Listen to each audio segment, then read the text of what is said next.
Morning. अब जो है मोहनजोदड़ो हड़प्पा सभ्यता के अंदर हमने उसका पतन देख लिया था कल की क्लास में। नई तकनीक या प्रश्न देखा था हमने और किस प्रकार वैज्ञानिक विधि को जो है आधार बनाकर जो है हड़प्पा सभ्यता के अंदर नई नई खोजें और की गई। अब देखिए अतीत को जोड़कर पूरा करने की समस्या है। अब देखिए पिछला और नया जोड़कर जो है उसको पूरा करना किसी भी चीज़ को, उसकी समस्या क्या थी। जैसा कि हमने देखा कि हड़प्पाई लिपि से इस प्राचीन सभ्यता को जानने में कोई मदद नहीं मिलती, बल्कि ये भौतिक साक्ष्य हैं जो पुरातत्वविदों को हड़प्पाई जीवन को ठीक प्रकार से पुनर्निर्मित करने में सहायक होते हैं। अब देखिए जो हड़प्पाई जो लिपि है इसको हमें प्राचीन सभ्यता को जानने में ये यूँ कह रहे हैं कि इससे कोई मदद नहीं मिलती है, क्योंकि उस लिपि को पढ़ नहीं सकते, तो उसके बारे में जानकारी प्राप्त करना थोड़ी कठिन होगा, है ना। फिर उसके बाद ये कह रहे हैं कि बल्कि ये भौतिक साक्ष्य है जो पुरातत्वविदों को हड़प्पाई जीवन को ठीक तरह से पुनर्निर्मित करने में सहायक होते हैं। और जो है ये यूँ कह रहे हैं कि वो जीवन को, हड़प्पा सभ्यता के लोगों के जीवन को पुनर्निर्मित करना, वापस से वो कैसे रहते थे, मतलब लिपि थी तो आने वाले समय में भी जो है लेखन कला का विकास होना चाहिए, इस प्रकार की बातों को समझने में सहायक हो सकते हैं। आगे ये कह रहे ये वस्तुएं मृद भांड, औजार, आभूषण, घरेलू सामान हो सकती है। और अब जो ये जो सहायक है पुनर्निर्मित किसी भी सभ्यता को जानकारी के लिए, तो वो जो है उनमें जो है मृद भांड जो मिले हैं, औजार मिले हैं, आभूषण मिले हैं, घरेलू सामान है, ये सब जो है उसके जीवन को समझने में सहायक हो सकते हैं, लेकिन उसके पुनर्निर्माण में कोई सहायता नहीं प्रदान करते। यह भी याद रखना आवश्यक है कि केवल टूटी हुई अथवा अनुपयोगी वस्तुएं ही फेंकी जाती थी। और अब वो क्या कह रहे हैं, हमने देखा था मनके बना रहे थे, मनके के साथ में मनके के संबंधित जो पत्थर थे वो फेंके जाते थे। तो यहाँ पे ये कह रहे हैं कि जो है केवल टूटी हुई अथवा अनुपयोग वस्तुएं क्या की जाती थी, फेंकी जाती थी। अन्य वस्तुएं संभवतः पुनर्चक्रित की जाती थी। और ये कह रहे हैं कि जो है वो वापस से जो है काम में ले ली जाती थी कुछ वस्तुएं, तो उन्हें पुनर्चक्रण उनका किया जा सकता था। परिणाम स्वरूप जो बहुमूल्य वस्तुएं अक्षत व्यवस्था में मिलती हैं, या तो वे अतीत में खो गई थी या फिर संचयन के पश्चात कभी दोबारा प्राप्त नहीं की गई। और अब ये यूँ कह रहे हैं कि जो बहुमूल्य वस्तुएं मिली है ना, वो या तो अतीत में खो गई, समाप्त हो गई है ना, या फिर वापस से संचयन किया है ना, उसका पुनर्चक्रण किया, खोज की, एक्सपेरिमेंट किया उन पर, तो उससे वो वापस प्राप्त हुई। अन्य शब्दों में कुछ खोजें प्रारूपिक की बजाय संयोगिक होती है। और अभी ये कह रहे हैं कि जो है कुछ खोजें जो क्या होती है, प्रारूपिक के बजाय क्या हो सकती है, संयोगिक हो सकती है। खोजों का वर्गीकरण, आगे जो है खोजें हुई है ना, जितनी भी चीज़ों की खोज की गई उनका वर्गीकरण किस प्रकार किया गया उसके बारे में हम चर्चा करें। पुरावस्तुओं की पुनः प्राप्ति पुरातात्विक उद्यम का आरंभ मात्र है। अब ये कह रहे हैं कि जो है पुरावस्तुएं हैं उनकी वापस से प्राप्ति पुरातात्विक उद्यम का क्या है, आरंभ मात्र है। इसके बाद पुरातात्विक अपनी खोजों को वर्गीकृत करते हैं। और जो पुरातत्वविद होते हैं वो जो है अपनी खोजों को क्या करते हैं, वर्गीकृत करते हैं। पहले तो जो है पुरातत्व विज्ञान के जो भी लोग हैं उन खोजों को क्या करते हैं, खोजते हैं, फिर सारे चीज़ों को इकट्ठा करते हैं और उसका क्या करते हैं, पुनः वर्गीकरण करते हैं। वर्गीकरण का सामान्य सिद्धांत प्रयुक्त पदार्थ जैसे पत्थर, अब देखिए वर्गीकरण किस आधार पर होता है, ठीक है, आपको थोड़ा ध्यान रखना है। जैसे पत्थर है, मिट्टी है, धातु है, अस्थि, हाथी दांत आदि के संबंध में होता है। तो ये वर्गीकरण किस किस संबंध में होता है इसके बारे में हमें ध्यान रखना है। दूसरा और अधिक जटिल उनकी उपयोगिता के आधार पर होता है। पुरातत्वविदों को तय करना पड़ता है कि उदाहरण तक कोई पुरावस्तु एक औजार है या एक आभूषण है या फिर दोनों अथवा अनुष्ठानिक प्रयोग की कोई वस्तु। अब पुरातत्वविद को कोई चीज़ मिली, खोज की उसने, तो अब उसको ये पता लगाना पड़ेगा कि भाई ये चीज़ क्या है, कोई औजार है या कोई आभूषण था या दोनों का ही जो है मिला जुला कोई रूप था या कोई अन्य वस्तु है। किसी पुरावस्तु की उपयोगिता की समझ अक्सर आधुनिक समय में प्रयुक्त वस्तुओं से उसकी समानता पर आधारित होती है। मनके, चक्किया, पत्थर के फलक तथा पात्र इसके स्पष्ट उदाहरण है। अब ये यूँ कह रहे हैं कि जो है अक्सर कोई भी पूरा वस्तु है प्राचीन समय की मिली, तो आधुनिक समय में उससे मिली जुली कोई वस्तु होती है तो उसका मिलान करके उसकी समानता को देखकर जो उसका नामकरण कर दिया जाता है। जैसे मनके हैं, चक्किया है, फलक है, ये सभी जो है पुरानी चीज़ों और आधुनिक चीज़ों से मिली जुली है, तो इनका नाम निर्धारण जो है वर्तमान संदर्भ में किया गया है। पुरातत्वविद किसी पूरा वस्तु की उपयोगिता को समझने का प्रयास उस संदर्भ परीक्षण के माध्यम से भी करते हैं जिसमें वह मिली थी। अब देखिए कि जो है कोई भी पूरा वस्तु है ना, उसको समझने का जो है वो पुरातत्वविद समझने की कोशिश इस प्रकार भी करते हैं कि जिसमें वह मिली थी, है ना। क्या वे घर में मिली थी, नाले में, कब्र में, या फिर मिट्टी भट्टी में? अब वो यूँ कह रहे हैं कि जो है किसी भी चीज़ का परीक्षण करने से पहले वो जानकारी खोजने की कोशिश करते कोई भी चीज़ कहाँ मिली थी, घर में मिली थी कि नाले में मिली थी, कब्र में मिली थी या भट्टी में मिली थी। कभी कभी पुरातत्वविदों को अप्रत्यक्ष साक्ष्यों का सहारा लेना पड़ता है। और अब वो कह रहे हैं कि जो पुरातत्वविद है उनको कभी कभी क्या करना पड़ता है, अप्रत्यक्ष जो भी साक्ष्य है उनका सहारा उनको लेना पड़ता है। जैसे अब उन्होंने उदाहरण दिया कि उदाहरण के लिए, हालांकि कुछ हड़प्पा स्थलों से कपास के टुकड़े मिले हैं, पर पहनावे के विषय में जानने के लिए हमें अप्रत्यक्ष साक्ष्यों जैसे मूर्तियों में चित्रण पर निर्भर रहना पड़ता है। अब देखिए वहाँ पर जो है कपास मिला, और कपास को उन्होंने बोला था इंडस, यह आपको ध्यान रखना है, इंडस।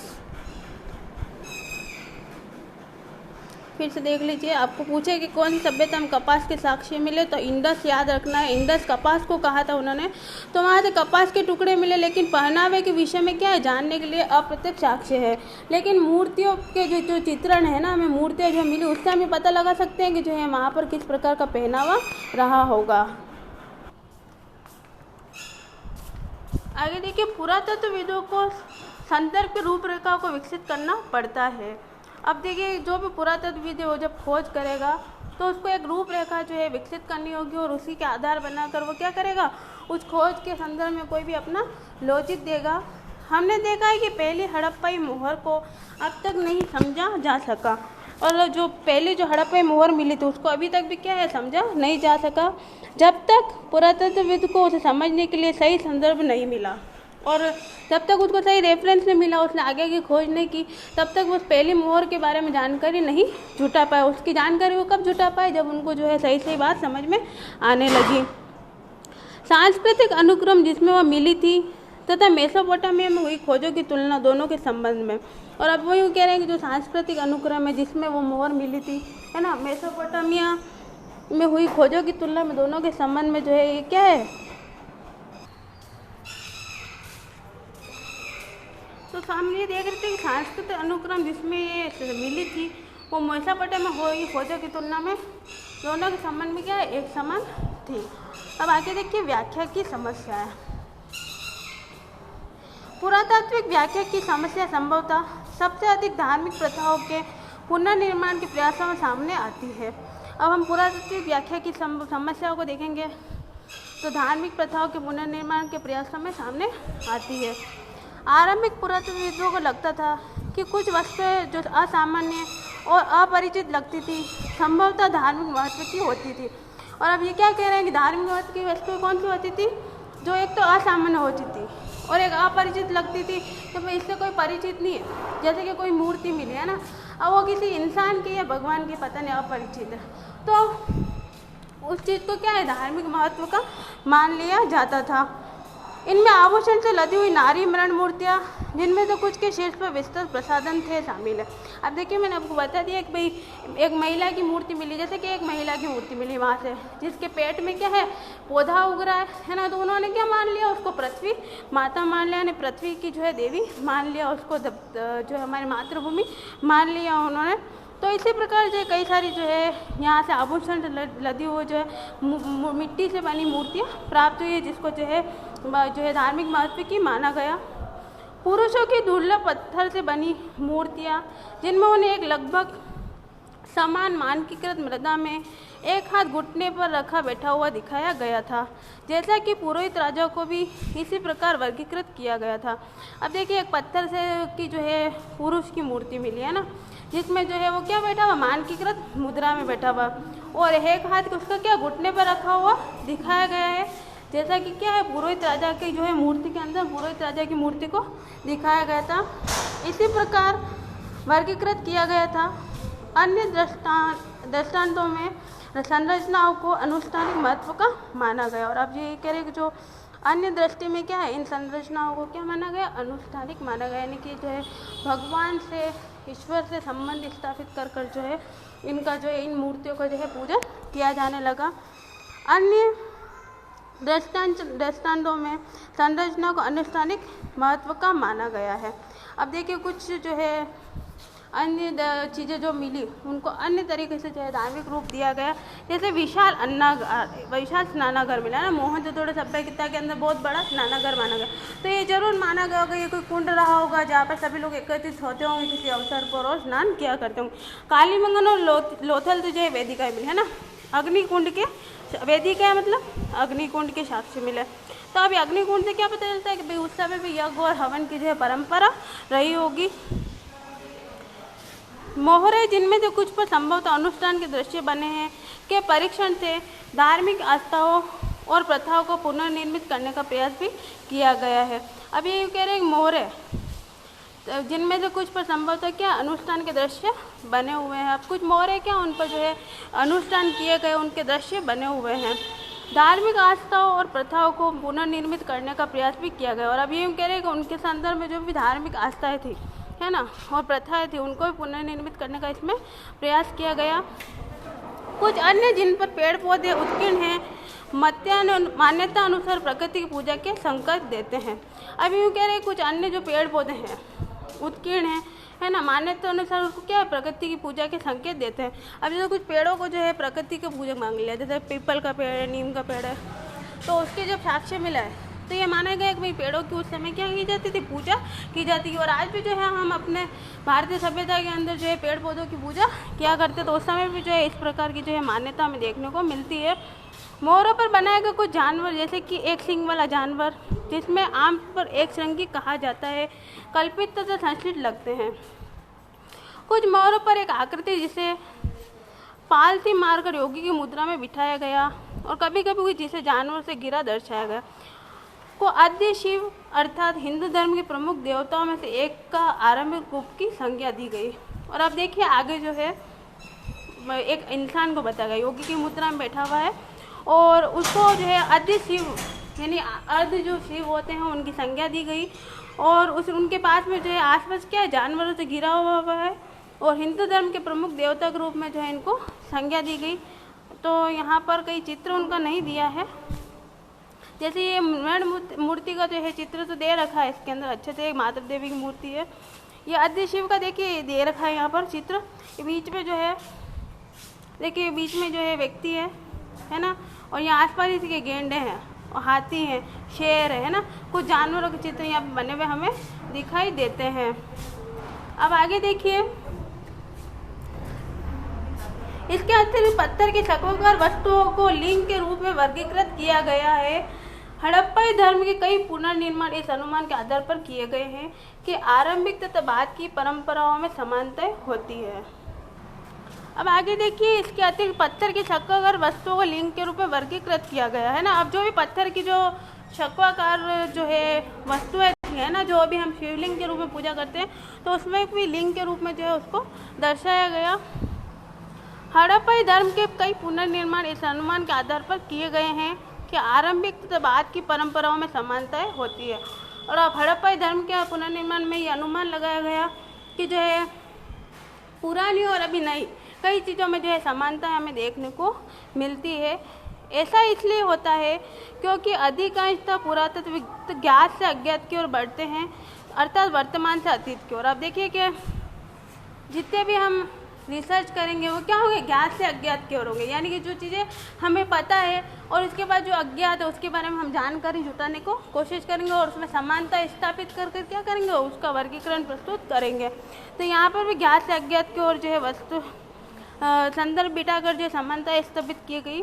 हालांकि यह नीति पत्थर की चक्कियों तथा पात्रों के संबंध में युक्ति संगत हो सकती है, लेकिन धार्मिक प्रतीक के संदर्भ में अधिक संदिग्ध रहती है। अब देखिए कुछ पत्थर की चक्कियाँ मिली हैं, पात्र मिले हैं, इनके संबंध में क्या है ये युक्ति संगत हो सकती है, लेकिन धार्मिक प्रतीक के संदर्भ में ये क्या है अधिक संदिग्ध रहती है, यानी कि धार्मिक के संदर्भ में जो है संदिग्ध रहती है। इसके अंदर अभी भी जो है हमें समानता देखने को नहीं मिलती, इसमें अभी भी हम क्या है संकोच की स्थिति में बने रहते हैं। उदाहरण के लिए आइए हम आद्य शिव मोहरों को देखते हैं। सबसे आरंभिक धार्मिक ग्रंथ ऋग्वेद जो लगभग 1500 से लेकर 1000 ईसा पूर्व के बीच में संकलित में रुद्र नामक देवता का उल्लेख मिलता है, जो बाद की पौराणिक परंपराओं में शिव के लिए प्रयुक्त एक नाम है।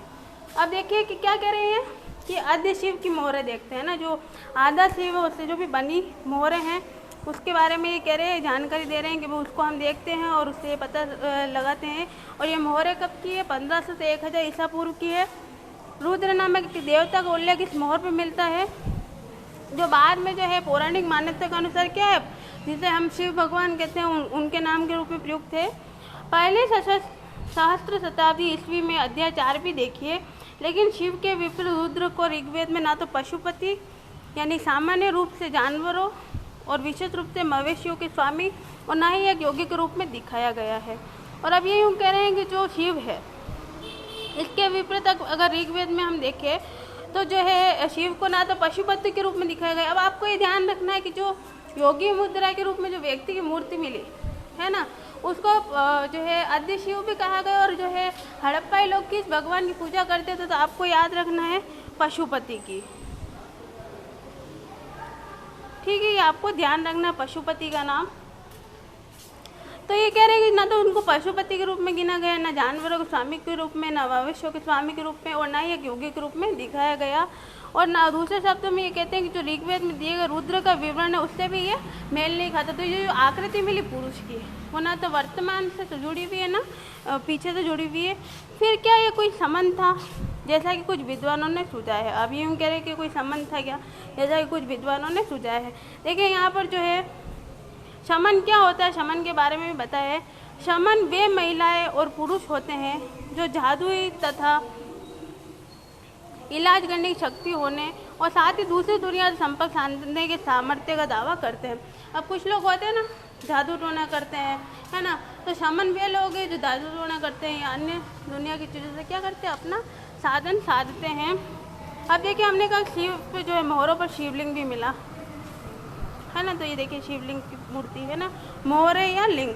सबसे आरंभिक उत्खनन जो मिले हमें उसमें से एक मैके इन पत्थरों के विषय में यह कहते हैं, लाजवर्ड मणि जेस्पर चर्ल्स सिडनी है ना, जेस्पर चर्ल्स सिडनी आपको ध्यान रखना है, तथा अन्य पत्थरों से बने छोटे आकार के शंकुओं जो सुंदरता से तराशे और तैयार किए गए थे तथा जो 2 इंच से भी कम ऊंचाई के थे को लिंग माना गया है। दूसरी तरफ यह भी संभव है कि इनका प्रयोग पट्टों पर खेले जाने वाले खेलों में होता था। अब देखिए हम जो वो खेलते हैं शतरंज खेल उसमें भी इस प्रकार की गोटियाँ होती है ना, तो ये कह रहे हैं कि जो पट्टा खेल उसमें भी इस प्रकार की गोटियों का प्रयोग किया जाता था। और दूसरी बात हम ये कहें कि जो है एक भगवान के रूप में भी इसको देखा गया शिवलिंग के रूप में, दूसरा जो है पत्थरों पर मोहरों पर अंकित है ना, तो कई सारी चीज़ें इससे संबंधित हैं। दूसरी तरफ 2 इंच से भी कम है ऊंचाई के थे और लिंग भी माना गया। दूसरी तरफ यह भी संभव कि इनका प्रयोग पट्टों पर खेले जाने वाले खेलों में होता था।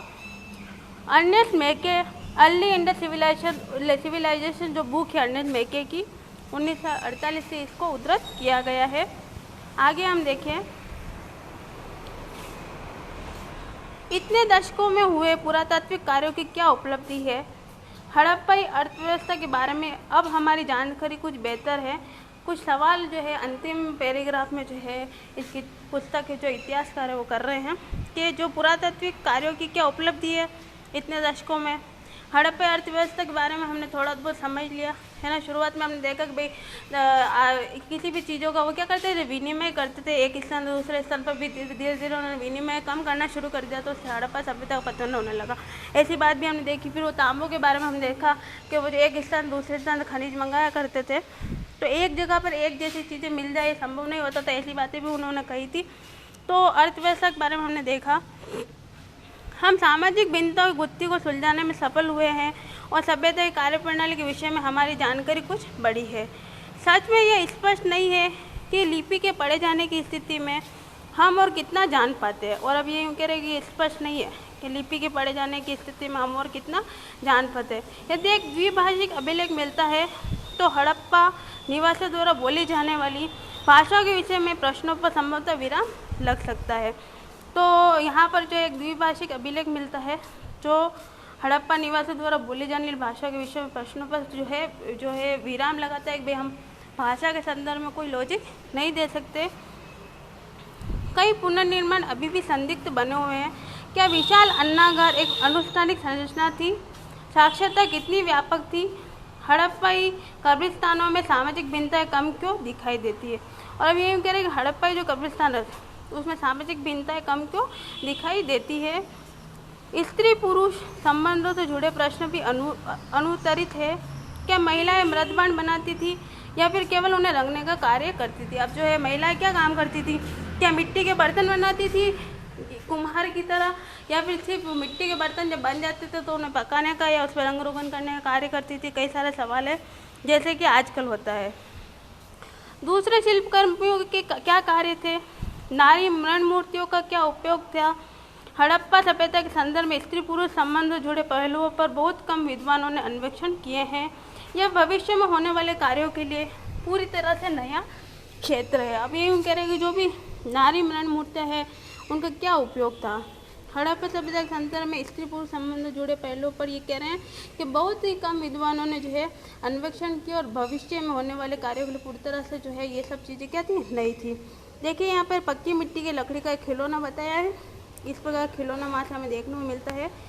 आगे हम देखें, थोड़ा सा कालखंड देख लें इसका हड़प्पा सभ्यता का। आरंभिक भारतीय पुरातत्व के प्रमुख कालखंड देखिए 20 लाख वर्ष पूर्व वर्तमान से पूर्व कौन सा काल था? निम्न पूरा पाषाण काल। 80,000 वर्ष पूर्व कौन सा काल आ गया? मध्य पाषाण। 35,000 पूर्व उच्च पूरा पाषाण काल आ गया। फिर 12,000 वर्ष पूर्व मध्य पूरा पाषाण काल आ गया। 10,000 पूर्व नवपाषाण यानी आरंभिक कृषि तथा पशुपालक का काल आ गया, है ना। फिर 6,000 ईसा पूर्व कौन सा काल आ गया? ताम्र पाषाण काल आ गया। तांबा का पहली बार इसमें जो है 6,000 वर्ष पूर्व जो है हुआ। फिर 2600 ईस्वी पूर्व कौन सी सभ्यता आ गई? हड़प्पा सभ्यता आ गई। 1000 ईस्वी पूर्व कौन सी हो गई? आरंभिक लोह काल या महापाषाण छावधान काल माना गया। 600 ईस्वी पूर्व कौन सा काल माना गया? 600 से 400 ईस्वी पूर्व आरंभिक ऐतिहासिक काल माना गया। अब देखिए काल रेखा सेकंड देखें। 1875 जो है हड़प्पा मोहर पर कनिंघम की रिपोर्ट। अब जो हड़प्पा से जो मोहर मिली उस पर जो है कनिंघम ने अपनी रिपोर्ट दी 1875 में। फिर 20वीं शताब्दी में देखें तो 1921 में माधव स्वरूप वस द्वारा हड़प्पा में उत्खनन का आरंभ किया गया।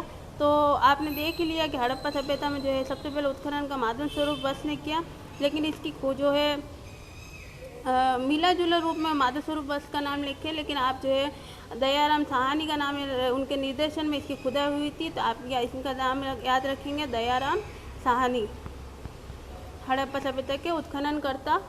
फिर आगे देखिए मोहनजोदड़ो में जो है 1925 में उत्खनन का प्रारंभ हुआ। तो 1922 में जो है मोहनजोदड़ो की सभ्यता में भी क्या हो गया? उत्खनन शुरू हो चुका था। ठीक है, ये ध्यान रखना। और 1925 से शायद व्यवस्थित उत्खनन, लेकिन 1922 में जो है राखालदास बनर्जी के नेतृत्व में उत्खनन शुरू हो चुका था। ये बात आपको ध्यान रखनी है। 1946 आर.एम. व्हीलर द्वारा हड़प्पा में उत्खनन। ठीक है, आर.एम. व्हीलर ने भी हड़प्पा में उत्खनन शुरू किया। 1955 एस.आर. राव द्वारा लोथल में खुदाई का आरंभ। फिर आगे हम देखेंगे 1960 में बी.बी. लाल बी.के. थापर के नेतृत्व में क्या हुई? कालीबंगन का उत्खनन। आपको पूछे कालीबंगा का उत्खनन किसके नेतृत्व में? तो बी.बी. लाल और बी.के. थापर के नेतृत्व में कालीबंगा सभ्यता का क्या हुआ? उत्खनन हुआ। ध्यान रखना हमें। 1974 एम.आर. मुगल द्वारा बहावलपुर में अन्वेषण का आरंभ। अब देखिए यहाँ पर सिर्फ हड़प्पा सभ्यता नहीं, भारत में और भी कई जगह पर हड़प्पा सभ्यता के अवशेष देखने को मिलते हैं। तो 1974 में जो है एम.आर. बावल ने क्या किया? अन्वेषण प्रारंभ किया। फिर हम देखें आगे 1980 जर्मन इतालवी संयुक्त दल द्वारा मोहनजोदड़ो में सतह अन्वेषण का आरंभ हुआ। 1986 आरंभिक दल द्वारा हड़प्पा के उत्खननों का आरंभ। 1990 R.S. बिस्क द्वारा धोलावीरा में उत्खनन। तो जो है आपको ये भी याद रखना, धोलावीरा का उत्खनन 1990 में हुआ और R.S. बिस्क के द्वारा किया गया।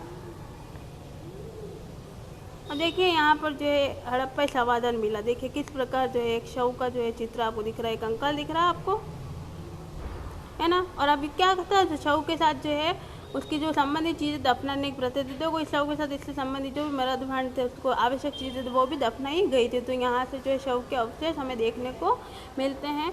तो हम यूट्यूब की तरफ मैं आपको ले जाती हूँ, कुछ जो है चीज़ें यूट्यूब से आपको सर्च करके बताती हूँ कि किस प्रकार हड़प्पा और मोहनजोदड़ो की सभ्यता के अंदर जो है आपको कई सारी चीज़ें देखने को मिलेगी कि वहाँ से क्या क्या चीज़ें प्राप्त हुई है। देखिए यहाँ पर किस प्रकार का चित्र यहाँ पर हड़प्पा सभ्यता का आपको दिखने को मिल रहा है ना। कुछ चीज़ें देखिए, उत्खनन शुरू हो रहा है, उत्खनन की चीज़ें देखिए आप, है ना। मोहनजोदड़ो हड़प्पा सभ्यता है ना, इसके अंदर देखिए किस प्रकार की आकृतियाँ मिली हैं वहाँ से, है ना। देखिए क्या क्या चीज़ें मिली है। ये मोहनजोदड़ो की सभ्यता है ना। देखिए नाली के अवशेष बता रहा है यहाँ पर आपको, ठीक है। ये देखिए घर के जो है अवशेष है, घर जो मिट्टी से बने हुए थे, है ना। उत्खनन का काम दिखा रहा है। देखिए किस प्रकार पक्की ईंटों से बने हुए जो है चित्र मिले हमें यहाँ पर, है ना। पूरी देखिए पूरी सभ्यता के अंदर पक्की ईंटें हैं। पक्की ईंटें से बने जो है ऊंचा, देखो ये तो इसमें जो है टापू बता रहा है ये, है ना। दुर्ग बता रहा है ये, आपको दुर्ग दिख रहा है। देखिए पक्की इमारत है। पूरा देखते चलेंगे, है ना। थोड़ा सा देख लीजिए आप इसको। देखिए इनके नगरों की विशेषताओं को देखिए, हड़प्पा सभ्यता के। देखिए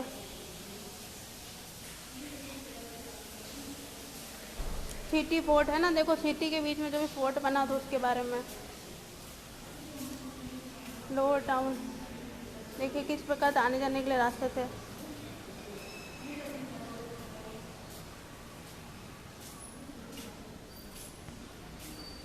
देखिए गलियां बनी हुई है।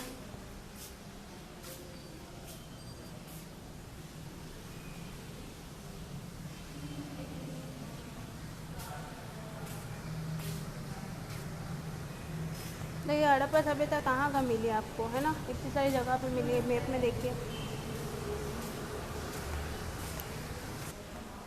देखिए व्यक्ति को यहाँ पर बाटों से तोलते हुए बताया गया है ना, तो आपको जो है कई सारी चीज़ें देखने को मिलती है। तो इस प्रकार जो है हड़प्पा सभ्यता का अपन जीवन के बारे में बात करें तो और से कई सारी चीज़ें आप यूट्यूब से देखेंगे तो आपको मिल जाएगी। तो आज जो है हमारा लेसन ख़त्म हो चुका है और हम लेसन को ख़त्म करते हैं। अब इसके क्वेश्चन आंसर अपनी कॉपी में करेंगे। देखिए लोग किस प्रकार रहते होंगे यहाँ पर। देखिए लिपि यहाँ की, है ना। दीवारों पर जो है देखो गेंडे के अवशेष मिले हैं।